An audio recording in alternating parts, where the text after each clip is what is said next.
Hi everybody. I'm down in Benicia where the CVS and the mountain Mikes are. I'm gonna go for a little walk down at the Benicia State Recreation area, which is just on the other side of the freeway. There's 780. I've just parked in the CVS parking lot because cars get broken into down there, and with everybody being home, people are gonna be breaking into cars because they can't break into houses. So we're gonna do what we gotta do. I'm gonna look around the area first to see what's going on because it looks like Starbucks isn't opened. I think maybe it's open for drive-through only.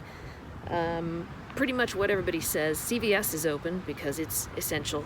So there's CVS, it's open, people are coming in and out. They are out of hand sanitizer, antibacterial soap, rubbing alcohol, antibacterial wipes. It's much the same everywhere. This is Mountain Mike's window. Enjoy it to go. Hair salon is closed. Barbershop is closed. Temporary business hours for the cleaner. And then with Starbucks, our store is open for grab and go, and yes, we are opened. I'm just heading out now past everything here. So this is Columbus Parkway next to me. And I'm just heading back to the overpass where you get off for this exit, which is Rose Drive, where Rose Drive comes in, Rose Center. And you can see that both McDonald's, I'll show you this, McDonald's is packed, Starbucks is super packed. I don't know, for me, I don't really want to be eating something that somebody else has made. I mean, maybe coffee, but you know, you're asymptomatic with this virus a lot, and somebody could be unknowingly making you something and be contagious. And while it doesn't seem like it's gonna kill you if you get it, for most of us, I still don't see the good sense in not cooking all my own food. I should point out that the parking lot is absolutely packed here. It's like people are going to CVS because there's nothing else to do. Here's the CVS pharmacy drive-through. That's even packed.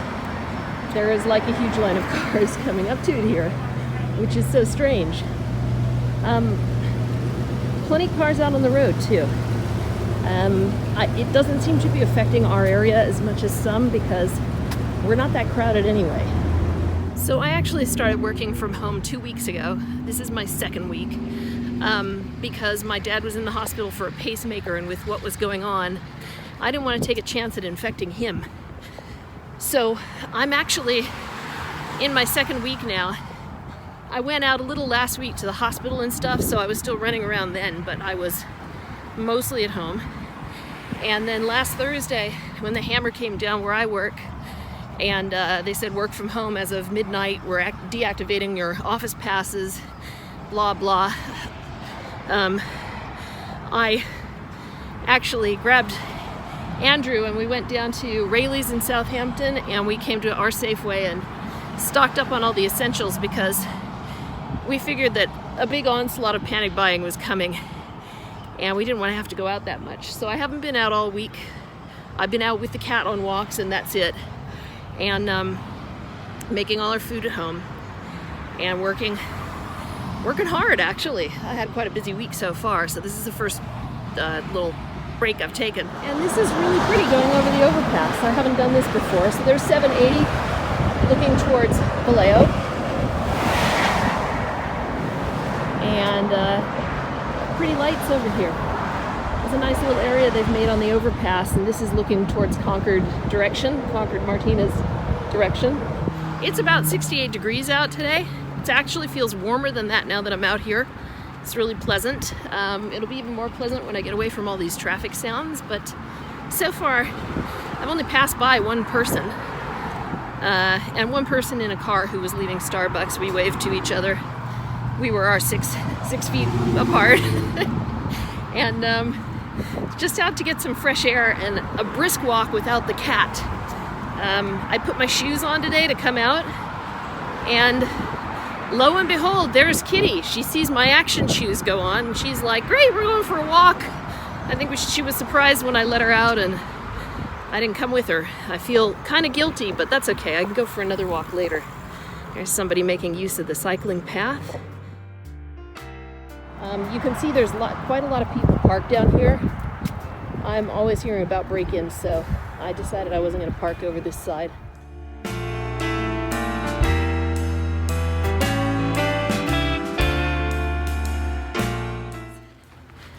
It occurs to me when I see all of these people around here that this is really going to be a blessing in disguise for us all.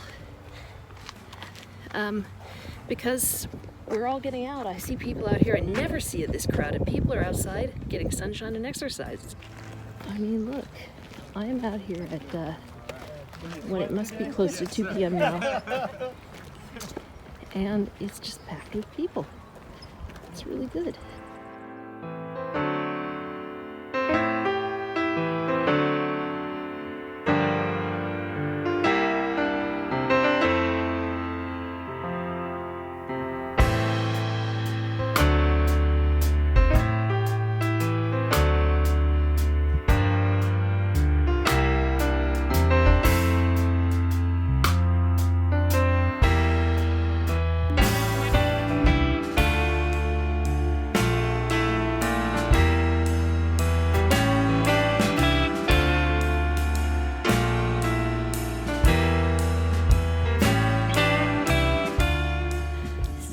Setting, and I can't believe we've never come out here in the 4 years or so that we've lived here because we figured there'd be a lot of mosquitoes.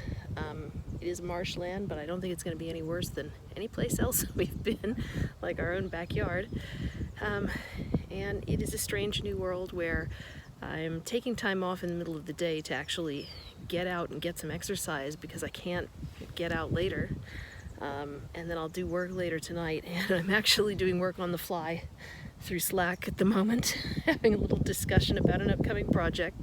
It's all really strange. Normally life doesn't work this way. Even if you're working from home occasionally, it's not like this. So it's interesting times. This is Dillon Point Road, apparently. It connects to the bottom of Glen Cove Road, and for those of you who might have lived here in the 80s and 90s, you're probably familiar with all this. I've never been here, so it's really interesting.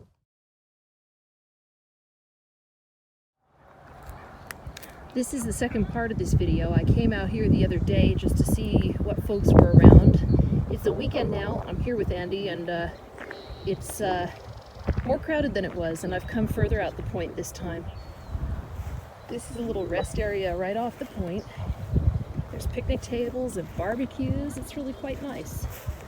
There's lots of parking along here, and I can't believe I didn't know this exists, but I guess I was well and truly not in the country when this started. So here's Mount Diablo with the refinery in front of it, the Martinez refinery. That's the Shell oil refinery. Mount Diablo, I have this view out my office window, which is quite pleasant, but it's from sort of a different angle.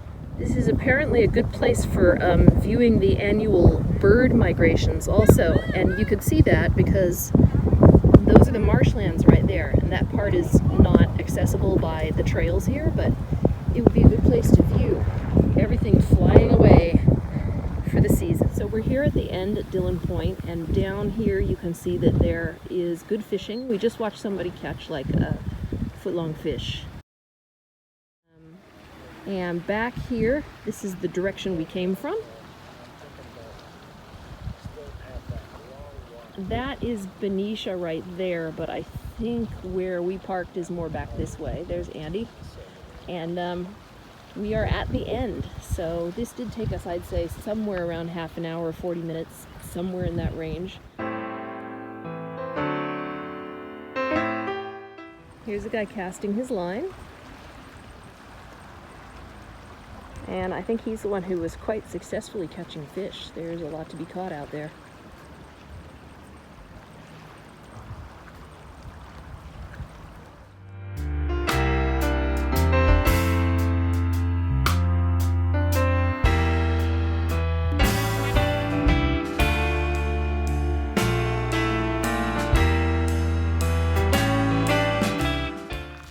That's a hell of an animal hole. I wonder what's down there.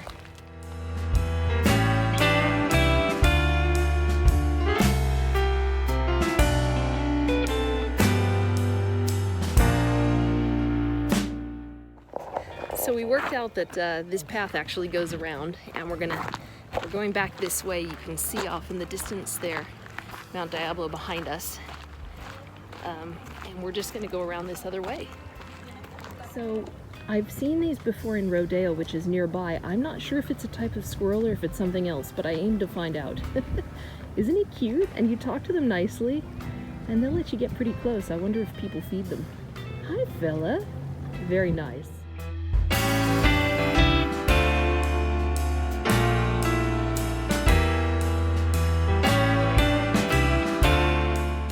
So they seem to have some big rusty canisters down here that you can actually cook in. So you could get your fish and just fry it up right here, or you could keep warm with this too. It'd be great. So back behind me is where the Forest Diener Botanic Garden is. It was set up in 2000 by a guy named Forrest Diener, who died in 2002. So lucky him, he got his dream before he died.